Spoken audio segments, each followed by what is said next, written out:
model CFA kalau faktornya ada sebanyak 2 ya, karena di video sebelumnya sudah kita pelajari bagaimana mulai dari spesifikasi model, kemudian identifikasi model kalau model CFA-nya hanya terdiri dari satu faktor. Nah, sekarang kita naik tingkat, kita tambahkan ada satu faktor tambahan, maka di sini kita membahas model CFA 2 faktor. Sebagai ilustrasi yang diberikan di slide ini, kita bisa lihat di sini terdapat 2 faktor, di mana masing-masing faktor itu diukur ya, atau terdiri dari 2 indikator ya. Jadi ada faktor pertama ya, di sini ada faktor positif ya, disingkat POS, di mana positif ini diukur dengan indikatornya ada 2, yaitu happy sama pride. Kemudian faktor yang kedua ini yang berkaitan mungkin dengan personality ya, personality negatif, diukurnya dengan sad sama fear ya. Kemudian di sini juga diasumsikan bahwa kedua faktor ini saling berkorelasi ya. Jadi positif dan negatif ini masing-masing variabel latennya, kedua variabel latennya saling berkorelasi. Nah, sekarang sebagai bagian dari spesifikasi model, di sini kita tuliskan persamaan simultannya ya. Karena kita punya 4 indikator, di mana indikatornya ini kan kita pandang sebagai variabel dependen ya. Karena di sini anak panah ya yang menuju ke variabel indikator itulah yang kita sebut sebagai variabel independen ya. Jadi X1 di sini dimodelkan atau kita regresikan terhadap C1 atau variabel laten positif ya. Kemudian ada X2 juga sama, ini diregresikan terhadap C1. Kemudian X3 dan X4 itu kita regresikan terhadap C2 ya, atau dari variabel laten negatif.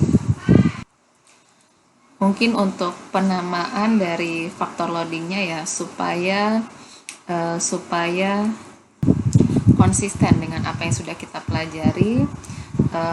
Ini sebenarnya tidak masalah, cuma nanti kalau mau konsisten karena indikatornya adalah X3, ini harusnya adalah kita sebut lambda 2 3 ya.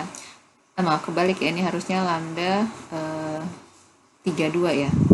32 ini juga kalau sesuai dengan notasi ya yang kita pelajari sebelumnya, ini adalah lambda 42 ya. Begitu juga ini tetap ya, ini sama lambda 11, kalau ini harusnya adalah lambda 21.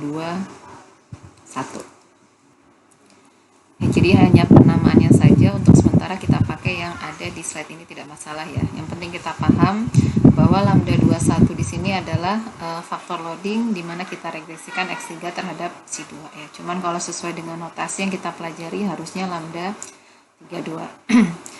Nah, kemudian kalau kita tuliskan dalam persamaan matriks CFA ya, kita tahu bahwa persamaan matriks model CFA kan kita tuliskan sebagai X sama dengan lambda C ditambah delta ya, dimana lambdanya ini menyatakan matriks dari faktor loading, kemudian X ini adalah vektor dari indikator, C ini adalah vektor dari variabel laten, dan delta ini adalah vektor dari residual indikator. Kemudian karena di dalam pemodelan CFA ya, seperti sudah kita pelajari sebelumnya, di sini kita mempelajari struktur covariance-nya ya. Struktur, jadi yang kita analisis itu adalah datanya berupa data matriks variance covariance.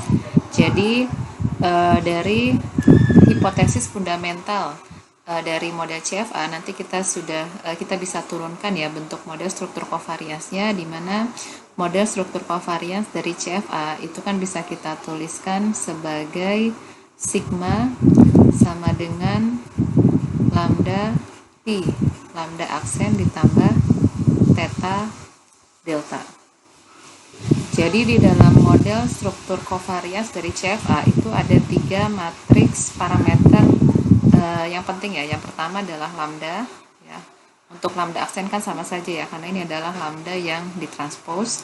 Kemudian matriks yang kedua adalah matriks P, ya, di mana matriks P ini adalah matriks varians covarians dari variabel laten. Kemudian yang terakhir adalah theta delta, di mana theta delta ini adalah matriks dari residual. Untuk menuliskan model struktur kovarian sigma, ya, sebagai fungsi dari parameter model, di sini kita harus bisa menentukan dulu, ya, matriks parameter masing-masing lambda, v, p, dan theta delta itu bentuknya seperti apa, ya. Di sini sudah saya berikan contohnya untuk model CFA2 faktor ini, di mana lambdanya di sini kita punya lambdanya adalah matriks 4 kali 2, ya. Karena 4 itu karena kita punya 4 indikator dan 2-nya dari 2 variabel laten seperti yang diberikan di matriks lambda ini. Kemudian untuk P-nya ini adalah matriks varians covarians dari variabel laten, ya. Dia adalah matriks persegi dan simetris, ukurannya 2 kali 2, ya. Yang ada diagonal ini adalah variansi dari variabel laten, sedangkan yang di luar diagonal ini adalah covariance, ya, antara variabel laten 1 pos dan variabel laten 2 negatif, ya.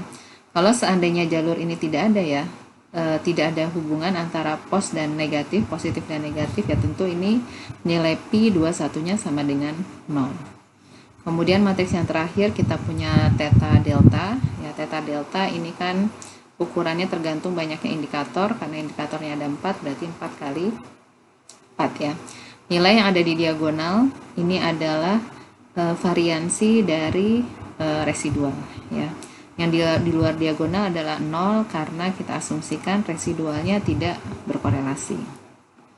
Nah, kalau matriks ketiga, matriks parameter ini sudah kita tentukan, dan kemudian kalau kita substitusikan ke dalam persamaan model struktur kovarian sigma ini, maka kalau kita jabarkan, ya, ini hanya operasi aljabar biasa, ya, kita substitusi matriks parameter, nanti kita peroleh bentuk dari model struktur kovarians, ya, ini diberikan seperti yang sudah diberikan di slide ini, ya. Jadi dia matriksnya yang dituliskan hanya diagonal bawah, ya, karena dia matriksnya simetris, ya. Jadi nilai yang ada di bawah itu sama dengan di atas, makanya di sini tidak perlu kita tuliskan ulang.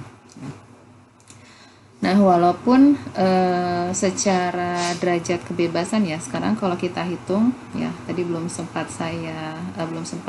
kita hitung, ya, DF-nya.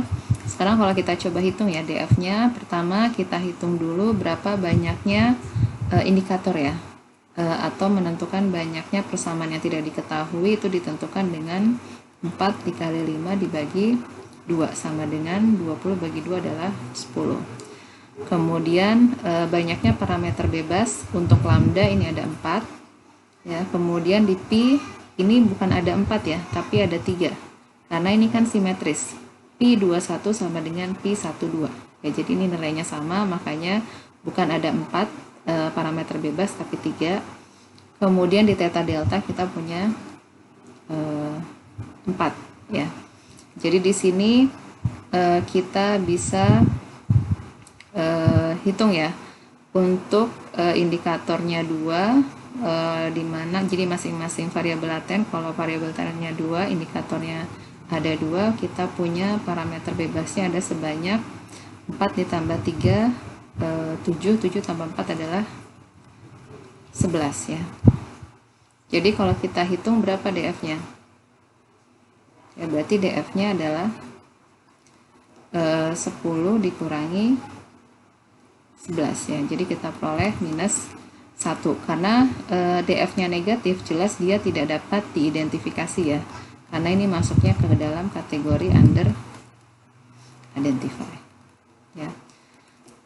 Nah, selain karena DF-nya negatif, sebenarnya ini juga tidak akan teridentifikasi karena ada faktor lain, ya, karena skala dari variabel latennya itu kita belum tentukan, ya.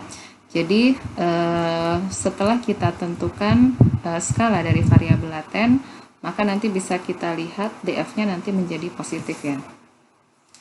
Jadi ada dua cara ya. Di cara pertama dengan cara meminjam skala indikator. Meminjam skala indikator itu sama saja dengan menetapkan salah satu faktor loadingnya sama dengan 1. Ya, di sini kita tetapkan lambda 11 sama dengan 1.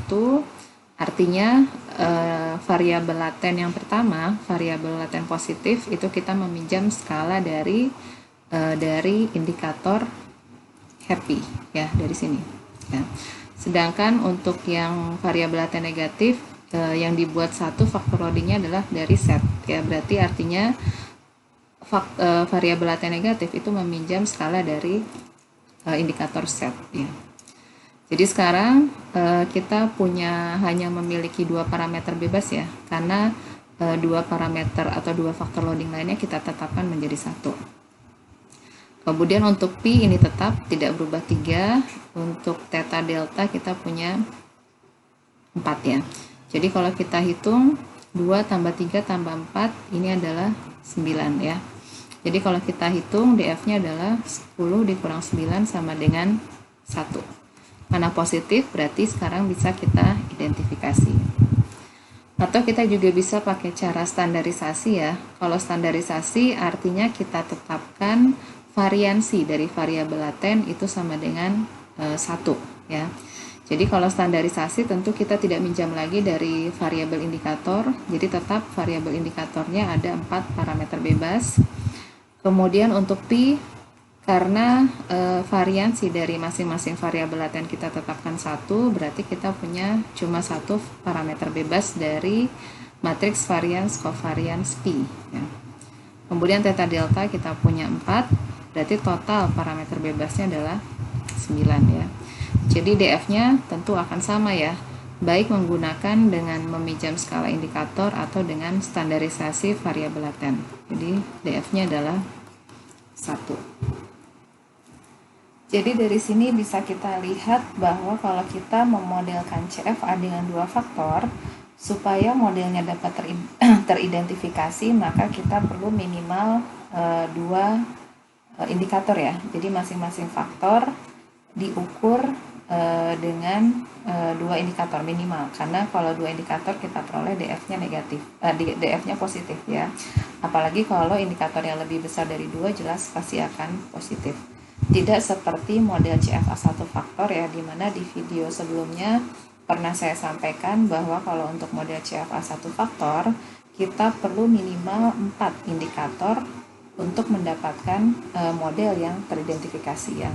Walaupun sebenarnya di CFA satu model juga bisa kurang dari 4 indikator, tetapi nanti harus ada constraint yang kita buat ya. Entah itu misalkan faktor loadingnya dibuat sama ya, atau misalkan residualnya, variasi residualnya itu kita buat sama. Tetapi constraint yang seperti ini itu amat sangat kemungkinan sangat kecil ya untuk diperoleh. Jadi paling aman kalau kita modelkan CFA dengan satu faktor, kita harus punya minimal 4 indikator.